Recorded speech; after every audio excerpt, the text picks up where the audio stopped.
राम राम साथियों, आप सभी का स्वागत है आपके अपने YouTube channel HSSC think tank पे। साथियों, जैसे कि आपको पता है, हम फिजिक्स की जो क्लासें हैं रेगुलर चल रही हुई है अपनी, और आज हम एक नए टॉपिक के साथ में शुरुआत करने जा रहे हैं, जिस टॉपिक का नाम है हीट एंड टेम्परेचर। हीट यानी कि उष्मा, टेम्परेचर यानी कि ताप। यानी कि आज हम इस चैप्टर में हीट की यूनिट, हीट का कहाँ कहाँ उपयोग है, हीट एनर्जी का, सॉरी, टेम्परेचर के जो भी स्केल्स हैं उन सब के बारे में डिस्कस करेंगे, और बहुत अच्छी तरीके से डिस्कस करने वाले हैं। और वन लाइनर जो क्वेश्चन एग्जाम में डायरेक्ट पुट होते हैं हीट और टेम्परेचर वाले चैप्टर से, तो वो भी हम देखेंगे। चलिए ज्यादा समय ना लगाते हुए स्टार्ट करते हैं अपना टॉपिक, हीट एंड टेम्परेचर। तो सबसे पहले हम स्टार्ट करते हैं हीट। हीट यानी के उष्मा।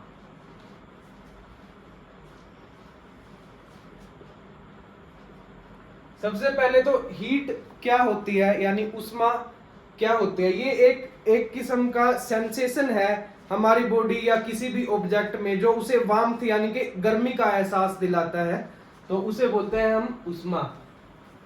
बेसिकली हीट क्या है, यानी उष्मा क्या है, ये फॉर्म ऑफ एनर्जी है जो टेम्परेचर डिफरेंस के कारण एक बॉडी से दूसरी बॉडी में जाती है, ट्रांसफर होती है, यानी स्थानांतरित होती है। तो हीट यानी उष्मा क्या होता है, it is a form of energy, it is a form of energy, यानी यह एक ऊर्जा का प्रकार है, which transfer between two bodies which have some temperature difference. Temperature difference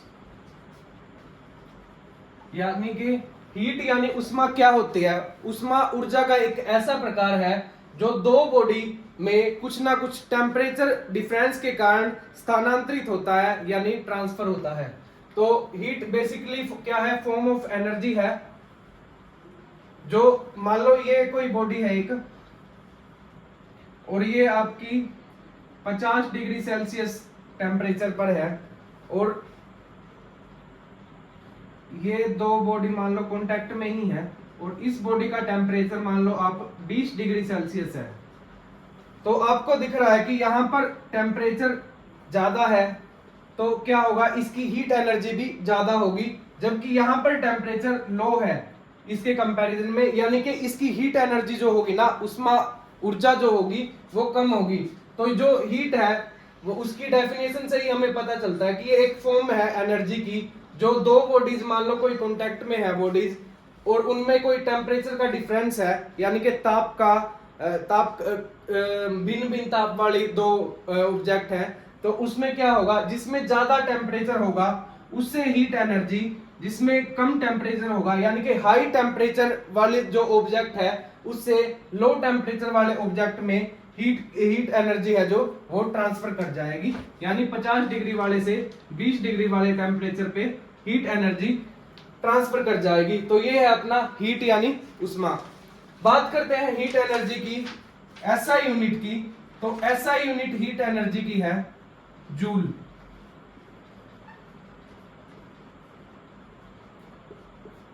SI unit तो है हीट एनर्जी की जूल, लेकिन बात करते हैं प्रैक्टिकल यूनिट की। तो इसकी प्रैक्टिकल यूनिट क्या है, यानी हम जो डेली लाइफ में या कमर्शियल वे से इसको जो हीट एनर्जी को यूज करते हैं, तो वहां पे उसकी किस यूनिट का हम प्रयोग करते हैं। तो हीट एनर्जी की जो प्रैक्टिकल यूनिट है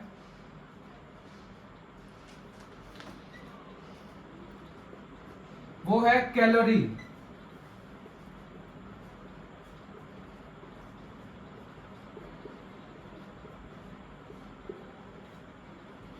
जो हीट एनर्जी की एसआई यूनिट है वो तो क्या है, जूल, और प्रैक्टिकल यूनिट की बात करें तो वो है कैलोरी। अगर बात करते हैं इन दोनों के रिलेशन की या कन्वर्जन की, तो एक जो कैलोरी होती है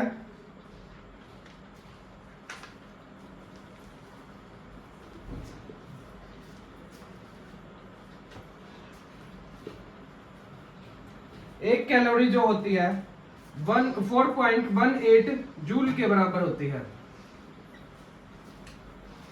एक कैलोरी 4.18 जूल के बराबर होती है। अब बात करते हैं एक कैलोरी। एक कैलोरी क्या होता है, यानी एक कैलोरी को हम किस प्रकार से डिफाइन कर सकते हैं वो देखते हैं। मान लो कोई यूटेंसिल्स है, मान लो कोई ये एक बीकर कुछ लगा लो, बर्तन है, इसमें केवल 1 ग्राम जल रखा हुआ है। जो इसके अंदर वाटर है वो उसकी क्वांटिटी है 1 ग्राम पानी, या 1 ग्राम इसमें हम कहें तो जल लिया हुआ है।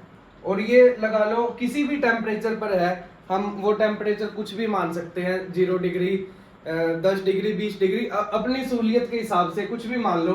मान लो इसमें 10 डिग्री सेल्सियस पर है ये टेम्परेचर, जो वाटर है इसके अंदर उसका टेम्परेचर 10 डिग्री सेल्सियस है। तो 1 कैलोरी किसके इक्वल होगा, 1 ग्राम जल का टेम्परेचर 1 डिग्री सेल्सियस तक, 1 डिग्री सेल्सियस तक बढ़ाने के लिए कितनी हीट एनर्जी की आवश्यकता होगी, यानी कितनी उष्मा ऊर्जा की आवश्यकता हमें पड़ने वाली है, तो उसे हम क्या कहेंगे, उसे हम 1 कैलोरी कहेंगे। यानी कि 1 ग्राम जल, 1 ग्राम जल का ताप 1 डिग्री सेल्सियस बढ़ाने के लिए आवश्यक उष्मा ऊर्जा,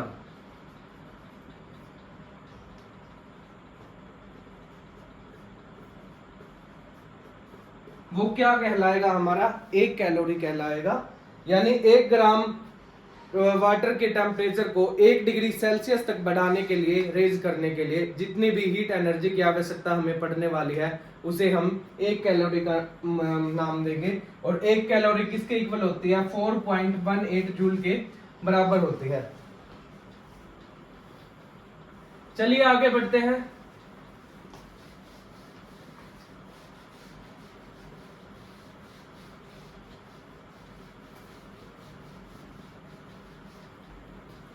अगर बात करें जूल की, तो जो W होता है ये होता है कार्य, यानी कि वर्क,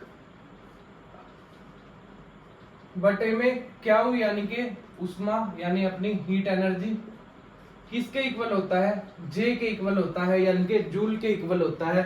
और इस जूल को क्या नाम दिया गया है, ये mechanical equivalent of heat energy होता है, मैकेनिकल इक्विवेलेंट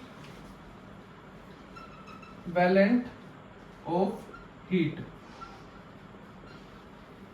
इस फॉर्मूला पे एग्जामिनर कई बार न्यूमेरिकल पूछ लेता है, तो कुछ ज्यादा मुश्किल वाला है नहीं इसमें, लेकिन एचएसएससी के पॉइंट ऑफ व्यू से अगर बात करें तो हीट एनर्जी से आज तक कोई न्यूमेरिकल मैंने देखा नहीं है। फिर भी अगर कोई आए तो प्रिपेयर रहो। इसका फॉर्मूला ये है, वर्क अपॉन में हीट एनर्जी जो है किसके इक्वल होगी, जूल के होगी। यानी हमें किसी भी मान लो कार्य में लगी हुई हीट एनर्जी की अगर बात करें तो निकालना है, तो कितना कार्य किया गया है और कितनी उष्मा उसमें ट्रांसफर की गई है, तो वो हमारा J के इक्वल आ जाएगा। और J को क्या बोलते हैं, मैकेनिकल इक्विवेलेंट ऑफ हीट बोलते हैं इसे। अब बात करते हैं हीट की यूनिट के बारे में, यानी कि उष्मा के इकाई के बारे में, उष्मा की इकाई के बारे में या उष्मा के मात्रक के बारे में बात करेंगे साथियों।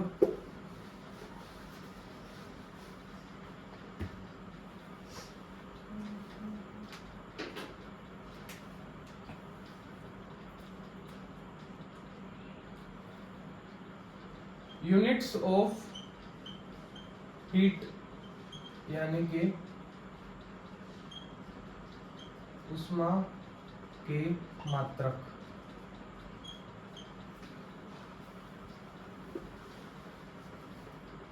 तो उष्मा के 3 मात्रक है, जिनका नाम कुछ इस तरह से है। नंबर 1 पे तो है कैलोरी, जो प्रैक्टिकल यूनिट भी है हीट एनर्जी की। नंबर 2 पे है इंटरनेशनल कैलोरी, यानी अंतरराष्ट्रीय कैलोरी।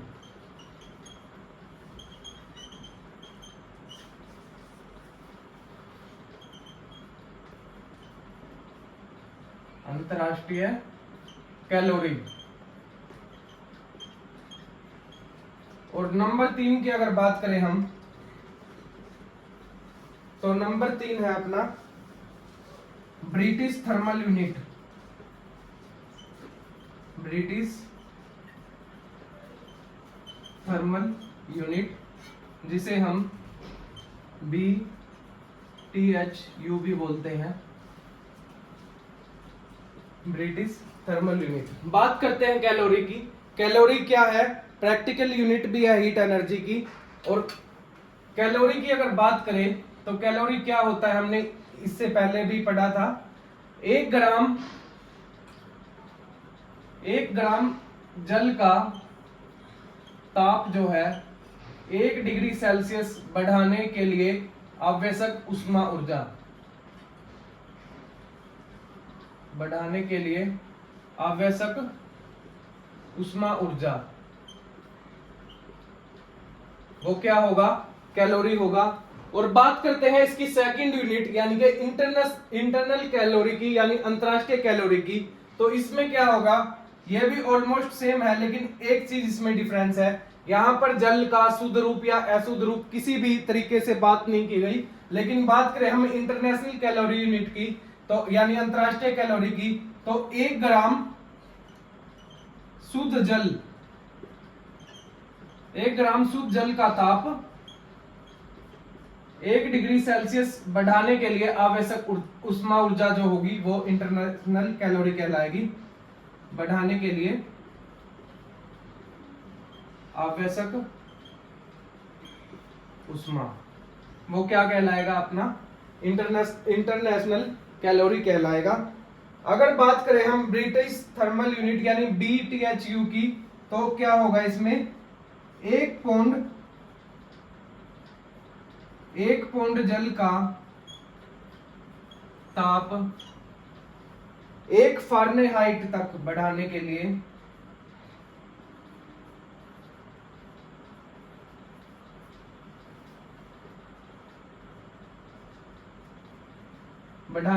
आवश्यक ऊष्मा।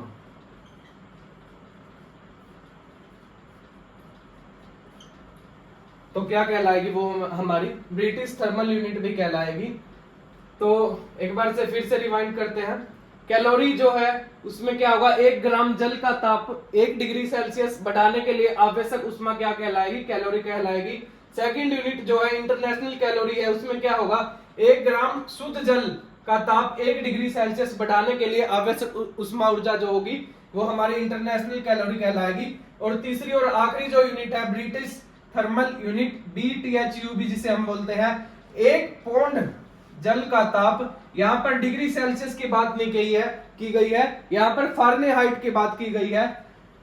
और फ़ारेनहाइट क्या होता है? ये भी एक टेम्परेचर मापने का स्केल है। टेम्परेचर यानी तापमापी पैमाना है, जिसकी बात हम आगे करने वाले हैं। अगर 1 पौंड जल का ताप 1 डिग्री फ़ारेनहाइट तक बढ़ाने के लिए जितनी भी ऊष्मा ऊर्जा की आवश्यकता हमें पड़ने वाली है, उसे हम 1 BTHU बोलेंगे। चलो आगे बढ़ते हैं।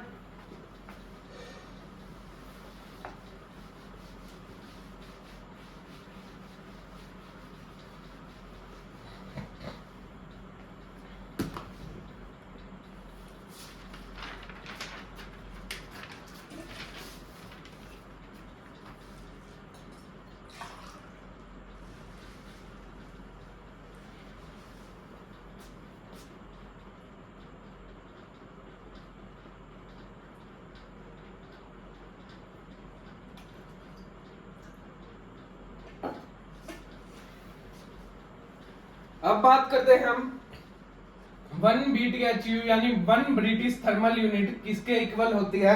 अगर इसमें कैलोरी का कन्वर्जन करें तो ये किसके बराबर होगी? 252 कैलोरी के बराबर होगी। अगर बात करें हम 1 जूल की या 1 कैलोरी की बात करें हम,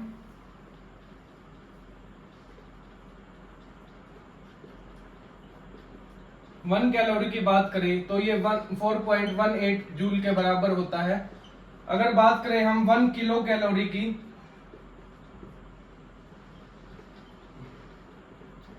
तो ये 4182 जूल के बराबर होगा। तो ये था यूनिट ऑफ हीट का कुछ कन्वर्जन, जिससे डायरेक्टली क्वेश्चन कई बार पूछ लिया जाता है। ये मेरे ख्याल से इंपॉर्टेंट है। 1 BTHU यानी 1 ब्रिटिश थर्मल यूनिट किसके इक्वल होगी? अगर उसका कैलोरी में कन्वर्जन किया जाता है तो वो 252 कैलोरी के बराबर होता है, और 1 कैलोरी किसके बराबर होता है? 4.18 जूल के बराबर होता है। अब आगे बढ़ते हैं हम टेम्परेचर की तरफ। टेम्परेचर क्या होता है?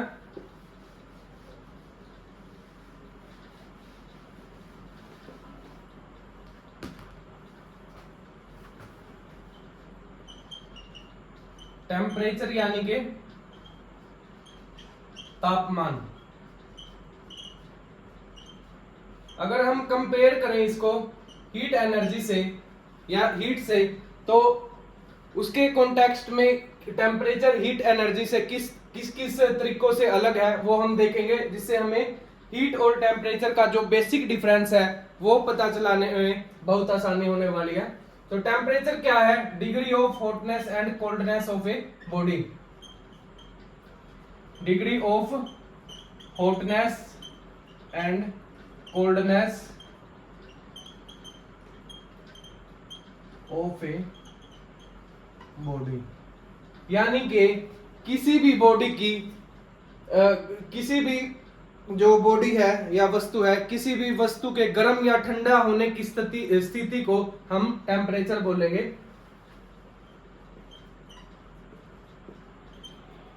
किसी वस्तु के गर्म या ठंडा होने की स्थिति,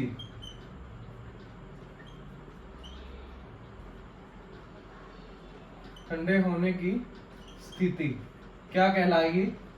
टेम्परेचर कहलाएगी। जैसे कि हीट एक फॉर्म ऑफ एनर्जी था, टेम्परेचर यहाँ पर फॉर्म ऑफ एनर्जी नहीं है। टेम्परेचर सिर्फ ये बताता है कि कोई ऑब्जेक्ट कितना गर्म है या कितना ठंडा है, उसको एक यूनिट में कन्वर्ट करके बताता है कि ये नॉर्मल से इतना गर्म है या इतना ठंडा है। तो temperature just a degree of hotness of and coldness of a body हमें बताता है। अब बात करते हैं measurement of temperature. Measurement of temperature यानी कि ताप के मात्रक। सबसे पहले बात करते हैं टेम्परेचर को कैसे मापा जाता है। तो जिस डिवाइस से टेम्परेचर को मापा जाता है उसे हम थर्मोमीटर बोलेंगे, या तापमापी पैमाना भी हम कह सकते हैं। तो थर्मोमीटर, जिसे हम हिंदी में तापमापी भी बोलते हैं, a device used to measure temperature, यानी जिस उपकरण का प्रयोग तापमान मापने के लिए किया जाता है उसे हम तापमापी बोलते हैं। इसमें बेसिकली मरकरी यानी कि पारा का उपयोग किया जाता है।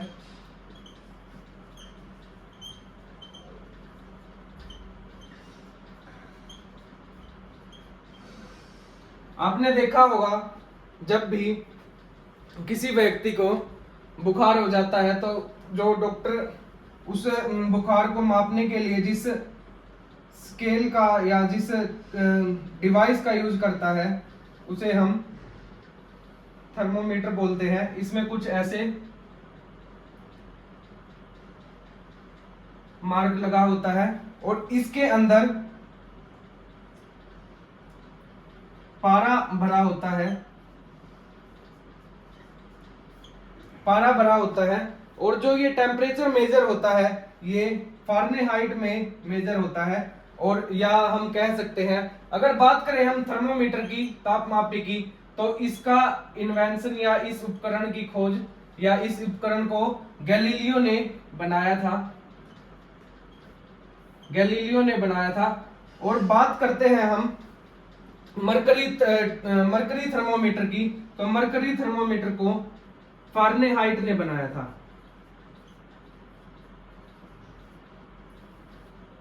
फारेनहाइट ने बनाया था। जो डॉक्टर यूज करते हैं, जो थर्मोमीटर यूज करते हैं डॉक्टर बुखार मापने के लिए, सबसे पहले तो वो फारेनहाइट में टेम्परेचर को नोट करता है और उसमें यूज करने वाला जो मटेरियल होता है जो हीट के कांटेक्ट में आने से एक्सपेंड हो जाता है और उसमें डिग्री जो है टेम्परेचर जो पारा होता है एक्सपेंड होने के बाद में ऊपर की तरफ बढ़ेगा और जब वो कॉन्ट्रैक्ट होता है यानी सिकुड़ता है, यानी जब टेम्परेचर उसका कम होता है तो मरकरी जो है कॉन्ट्रैक्ट यानी सिकुड़ने के कारण नीचे की तरफ आता है। तो जो पारा है उसका एक्सपेंशन एंड कॉन्ट्रैक्शन का जो सिनारियो है वो फारेनहाइट स्केल के द्वारा मेजर किया जाता है और इससे ही डॉक्टर क्या है बुखार है या नहीं है, कितने डिग्री तक है, वो हमें बता पाता है। अब हम बात आगे बढ़ेंगे, टेम्परेचर के अलग अलग स्केल्स के बारे में बात करेंगे। टेम्परेचर के बेसिकली 5 स्केल है। एग्जाम के पॉइंट ऑफ व्यू से उनमें से केवल 3 ही इंपॉर्टेंट है, लेकिन एक बार गो थ्रू हम पांचों से होंगे। लेकिन इससे पहले कुछ पॉइंट है जो एग्जामिनर पूछता है कभी कभार या कॉमन भी है बहुत वे, उनका हमें पता भी होना चाहिए। जैसे मनुष्य का सामान्य तापमान कितना होता है, सामान्य तापमान कितना होता है। अगर बात करें हम डिग्री सेल्सियस और डिग्री फारेनहाइट की, तो फारेनहाइट में ये 98.6 फारेनहाइट होता है। अगर बात करें हम डिग्री सेल्सियस की तो 37 डिग्री सेल्सियस होता है मनुष्य का सामान्य तापमान। अगर हम बात करें कि हाईएस्ट टेम्परेचर जो है लैब में मनुष्य ने कितना अचीव किया है, तो वो कितना है, लैब में प्राप्त उच्चतम तापमान वो कितना है 10 की पावर 8 केल्विन, यानी 10 की पावर 8 केल्विन तक आज तक हमने हाईएस्ट टेम्परेचर को लैब में अचीव किया है। और बात करते हैं 0 केल्विन, यानी 0 केल्विन के आसपास के तापमान को मेजर करने की प्रक्रिया को क्या कहते हैं,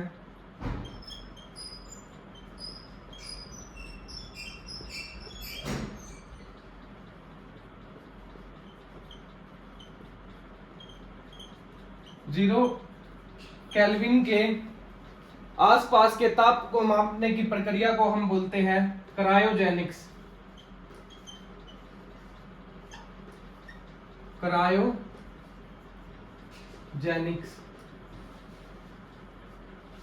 यानी निम्न ताप वाली वस्तुओं को मापने की प्रक्रिया या जो डिवाइस होता है या इस प्रोसेस को हम लगाए तो क्या बोलते हैं, क्रायोजेनिक्स बोलते हैं। अगर बात करें हम उच्च तापमान को मापने का प्रोसेस जो होता है उसे हम पायरोमेट्री भी बोलते हैं, यानी उच्च ताप को मापना, यानी उच्च ताप को मापने की प्रक्रिया को हम क्या बोलते हैं, पायरोमेट्री।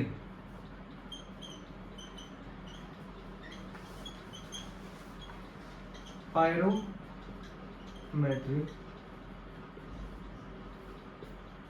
हमने पहली क्लास जो हमारी थी यूनिट एंड मेजरमेंट, उसके सेकंड पार्ट में हमने लास्ट में कुछ डिवाइसेस पढ़े थे, जिनमें एक डिवाइस था पायरोमीटर। उसका उपयोग किस लिए किया जाता था, उच्च ताप वाली वस्तुओं के अध्ययन के लिए, यानी उच्च किसी अगर बॉडी का तापमान बहुत अधिक है तो उसको किस डिवाइस के द्वारा मापा जाता था, उसको पायरोमीटर के द्वारा मापा जाता था। उच्च तापमान मापने के लिए जिस डिवाइस का प्रयोग किया जाता है उसे हम पायरोमीटर बोलते हैं, और निम्न तापमान को जिस प्रोसेस से मापा जाता है उसे हम क्रायोजेनिक्स बोलते हैं। और लैब में आज तक जितना भी उच्चतम तापमान मापा गया है या अचीव किया गया है मनुष्य के द्वारा वो 10 की पावर 8 केल्विन है। और मनुष्य का सामान्य तापमान जो होता है, अगर बात करें हम फारेनहाइट स्केल पे, तो ये 98.6 फारेनहाइट होता है। और बात करें हम सेल्सियस स्केल पे, जिसे हम सेंटीग्रेड स्केल भी बोलते हैं, तो वो 37 डिग्री सेल्सियस होता है। अब हम आगे बढ़ते हैं टेम्परेचर के स्केल्स के बारे में, उनको हम डिस्कस करते हैं।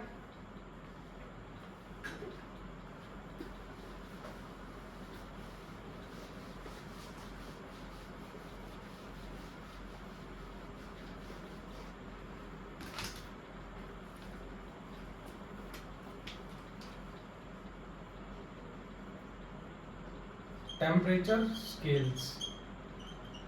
सबसे पहले तो टेम्परेचर मापने के लिए जो स्केल में 2 पॉइंट यूज किए जाते हैं उनके बारे में हम जानेंगे, क्या क्या वो पॉइंट होते हैं।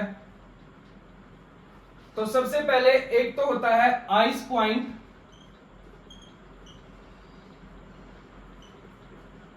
आइस पॉइंट जिसे हम हिमांक बिंदु भी बोलते हैं।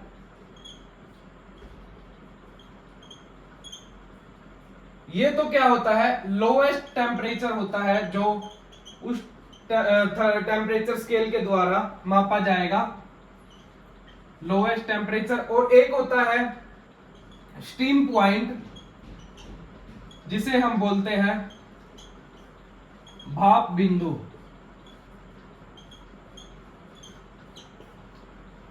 जिसे हम बोलते हैं भाप बिंदु। स्टीम पॉइंट क्या होता है, जो हाईएस्ट टेम्परेचर उस स्केल के द्वारा मापा जाएगा उसे हम ये 2 पॉइंट यूज किए जाते हैं।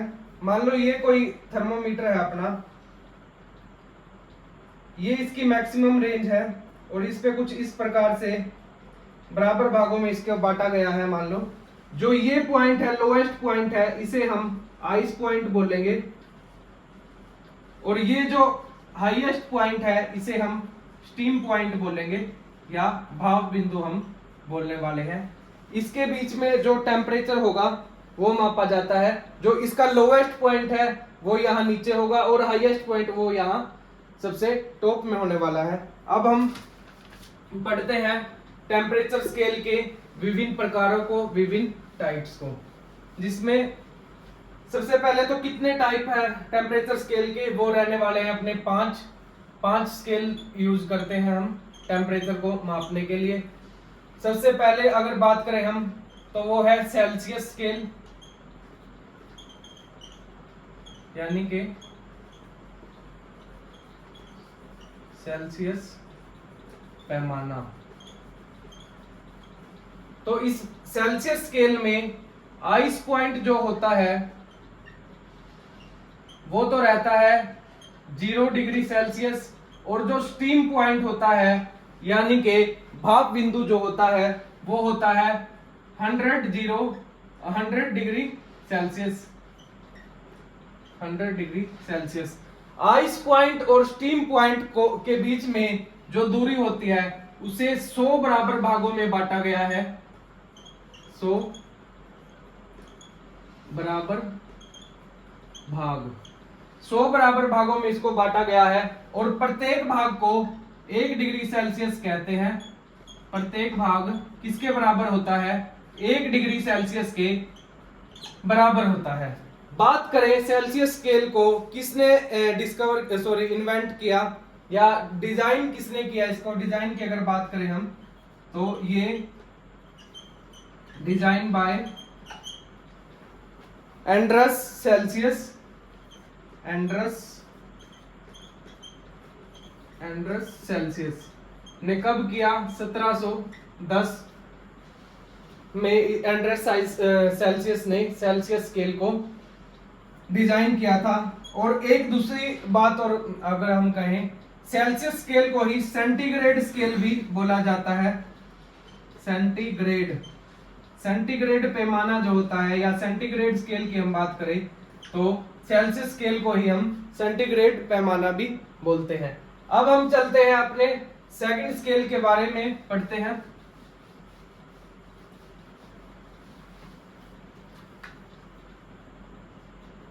जो सेकंड स्केल होने वाला है उसका नाम है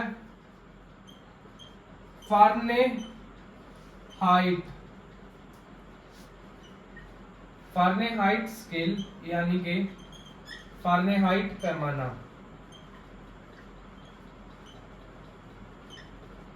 फारेनहाइट पैमाना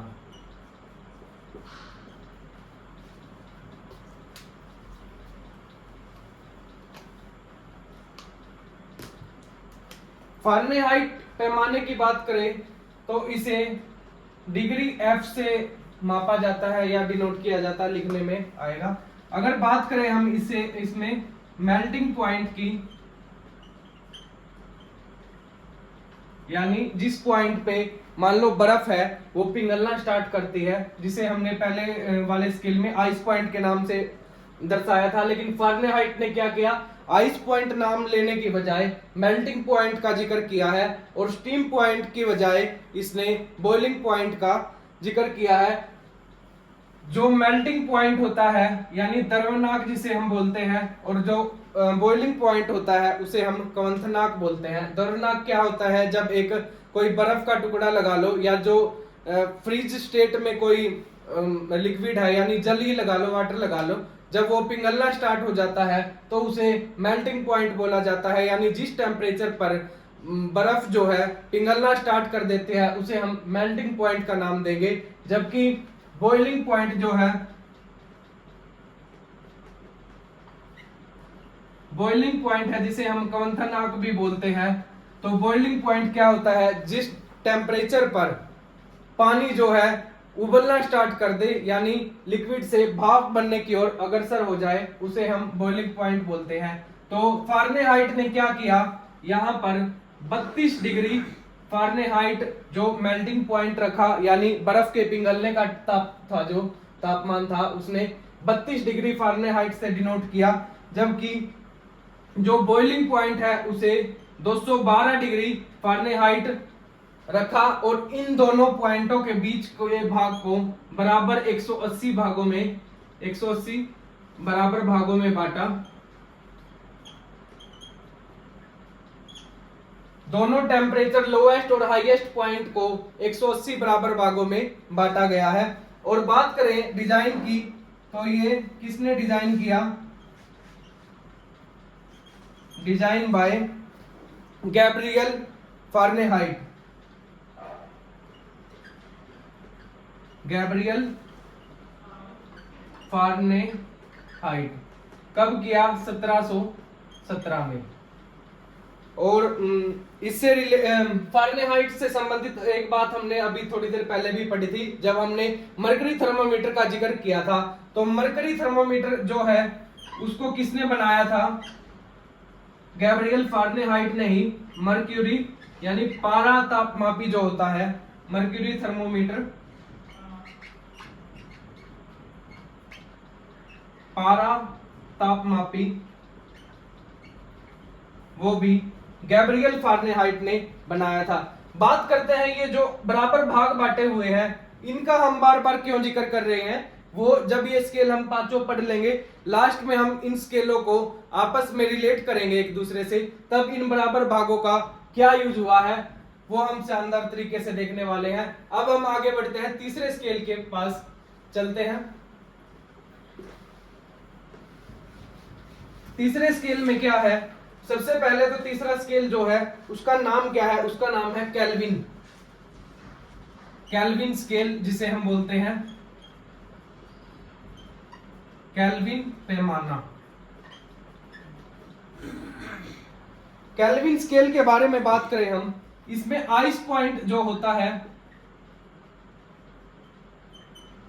वो होता है 273 केल्विन, और जो स्टीम पॉइंट हमारा होता है वो होता है 373 केल्विन, और लोएस्ट और हाईएस्ट टेम्परेचर पॉइंट को बराबर 100 भागों में, 100 बराबर भाग में बांटा गया है। बात करते हैं डिजाइन की, केल्विन स्केल को किसने डिजाइन किया, तो डिजाइन बाय केल्विन। केल्विन ने केल्विन स्केल को बनाया था। और एक सबसे इंटरेस्टिंग बात जो केल्विन स्केल की है, हम किसी भी स्केल की बात करें, मान लो किसी टेम्परेचर की बात कर लेते हैं, मान लो ये कोई बर्तन है, इसमें कोई लिक्विड है, अगर मैं बोलूं कि इस लिक्विड का कितना टेम्परेचर है, कोई बोलेगा कि इस लिक्विड जो है वो 50 डिग्री सेल्सियस के टेम्परेचर पे है। कोई दूसरा व्यक्ति जो सेल्सियस स्केल को पसंद नहीं करता और वो फारेनहाइट में इसका अगर टेम्परेचर बताना चाहे तो वो मान लो ये बोलता है कि 102 फारेनहाइट इसका टेम्परेचर है, और एक बंदा आता है वो बोलता है कि इसका टेम्परेचर तो इसका टेम्परेचर तो आपका 282 केल्विन है।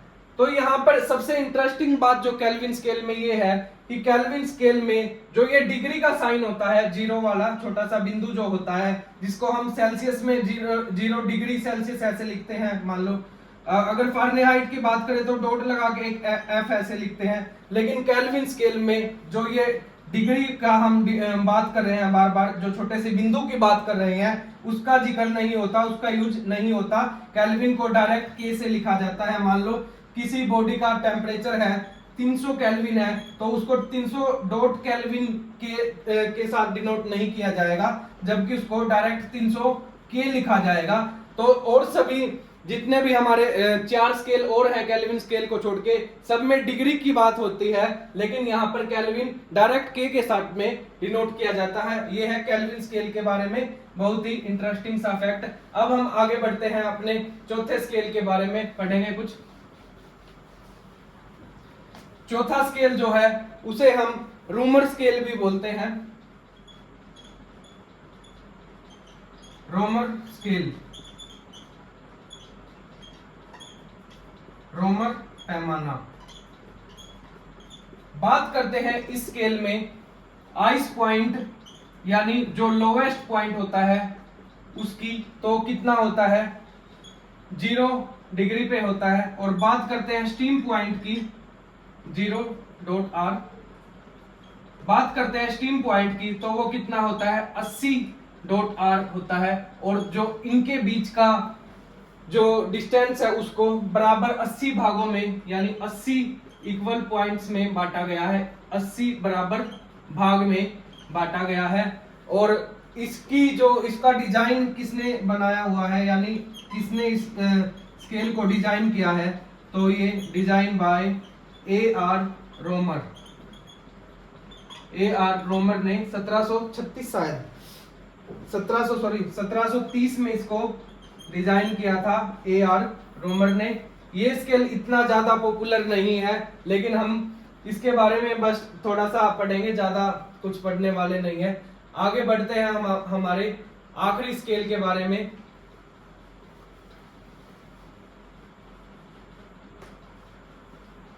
जिसका नाम है आखिरी यानी पांचवा जो स्केल है, जिसे हमने नाम दिया है Rankine, Rankine scale, Rankine, Rankine पैमाना। इसमें जो आइस पॉइंट और स्टीम पॉइंट है उनकी अगर बात करें, आइस पॉइंट इसमें होता है 460 डिग्री RA, और जो स्टीम पॉइंट होता है यानी जिसमें लिक्विड जो है भाप में बदलने की ओर चला जाता है, यानी भाप में बदलना स्टार्ट होता है, तो उस पॉइंट को बोलते हैं हम 672.RA। और इसको 212 बराबर भागों में, 212 बराबर भाग में बांटा गया है। ये स्केल बहुत ही अनपॉपुलर है, यानी पॉपुलर नहीं है। रैंकाइन और रोमर स्केल, इनके बारे में इतना कभी पूछा नहीं जाता एग्जाम में, लेकिन टाइप्स है, जैसे टेम्परेचर स्केल के 5 टाइप है, तो उनमें हमने पढ़ना थोड़ा सा जरूरी समझा, लेकिन इतना ज्यादा पॉपुलर नहीं होने के कारण एग्जाम में इनसे क्वेश्चन आता भी नहीं है। अब बात करते हैं रिलेशन बिटवीन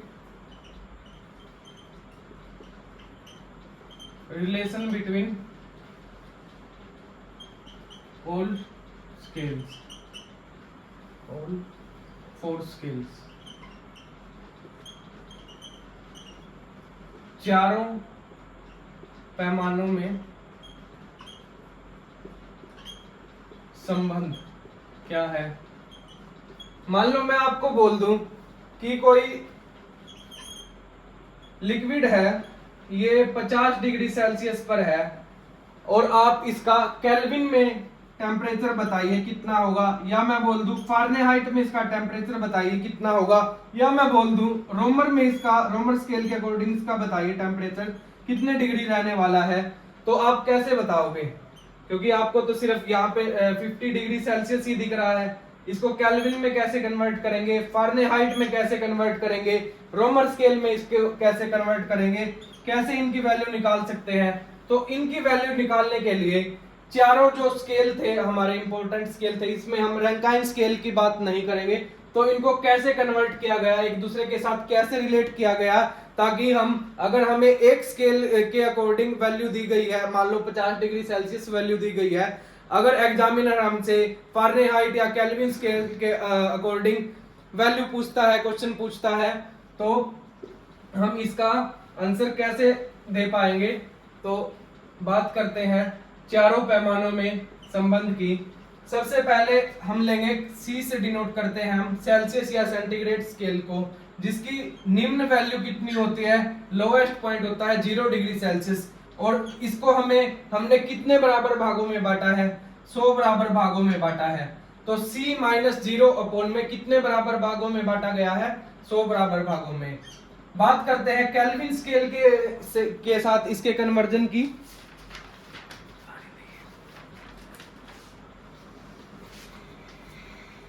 तो C माइनस 0 अपॉन में 100, अगर हमें फारेनहाइट स्केल के साथ में इसका कंपैरिजन करना है तो F माइनस 32, क्योंकि फारेनहाइट का जो आइस पॉइंट होता है या मेल्टिंग पॉइंट जो होता है, यूज करते हैं हम टर्म फारेनहाइट स्केल में, वो 32 डिग्री लोएस्ट होती है, और इसको कितने बराबर भागों में बांटा गया है, इसको हमने 180 बराबर भागों में बांटा गया है।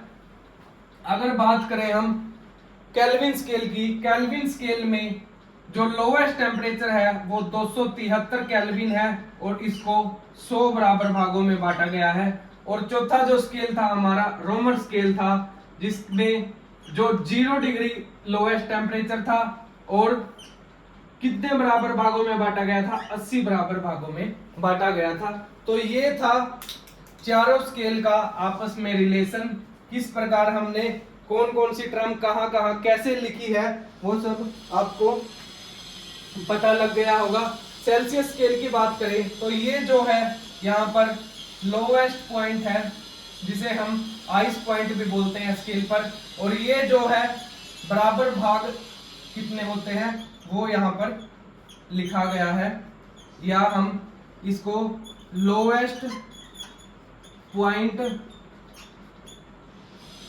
और एंड हाईएस्ट पॉइंट के बीच के जो बराबर भाग है,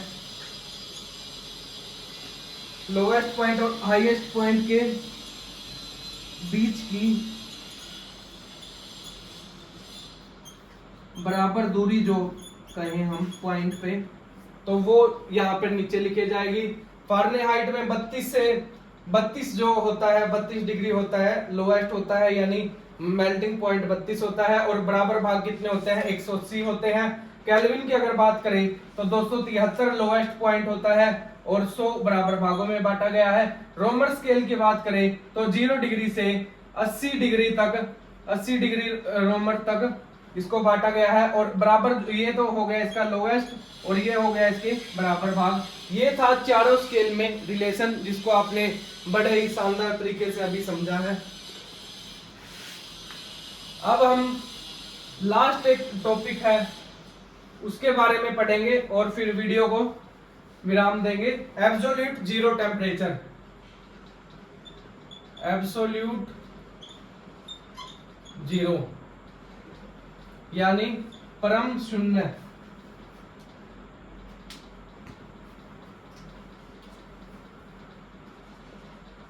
परम शून्य भी जिसे हम हिंदी में कहते हैं।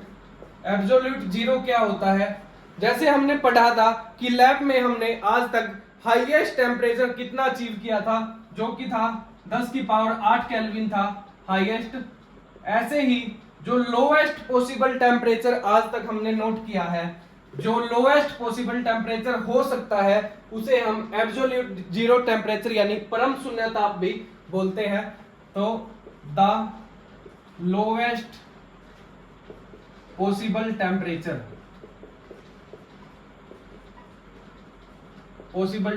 यानी कि निम्नतम संभव तापमान, यानी कम से कम तापमान कितने डिग्री कम से कम हो सकता है, वो जो टेम्परेचर होगा उसे हम एब्सोल्यूट जीरो डिग्री टेम्परेचर बोलते हैं। अगर बात करें केल्विन स्केल के अकॉर्डिंग, केल्विन स्केल के अकॉर्डिंग जो 0 डिग्री केल्विन होगा यानी 0 केल्विन होगा, 0 केल्विन होगा, उस पर टेम्परेचर एब्सोल्यूट जीरो यानी परम शून्य ताप हम बोल सकते हैं। यानी केल्विन स्केल पर अगर बात करें तो 0 केल्विन पर एब्सोल्यूट जीरो टेम्परेचर होगा। अगर बात करें हम सेल्सियस स्केल की,